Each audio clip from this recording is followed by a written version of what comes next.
বাংলাদেশের শেষ নির্বাচন না। 12 তারিখ ইসরাফিল ফু দিবে না। 12 তারিখ কোন ইসরাফিল ফু দিনের ডেট না। বলতেছে শেষ হাসি দেখা যাবে 12 তারিখ, দেখা যাবে শেষ হাসি কে হাসে। আমি বলছি আল্লাহর কসম 12 তারিখ শেষ হাসি হাসবে না। খোদার কসম হাসরের মাঠে দেখা যাবে শেষ হাসিটা কে হাসে। আমি বলছি আমি রাজনীতির মানুষ না, আমি রাজনীতি বুঝি না, কিন্তু আমি ছোট্ট এতটুকু কথা বুঝি। যে আমার সাথে দেখা করছে, আমগরে তো 2-4 জন দেখা করে দোয়া চায়।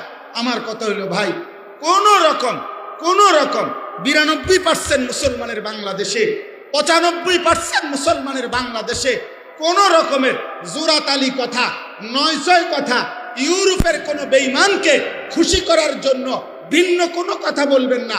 বলবেন ক্ষমতায় যাই আর না যাই, সুযোগ পাই আর না পাই, ইসলামই শুধু চাই, ইসলামই শুধু চাই, আল্লাহর কোরআনই শুধু চাই আমরা।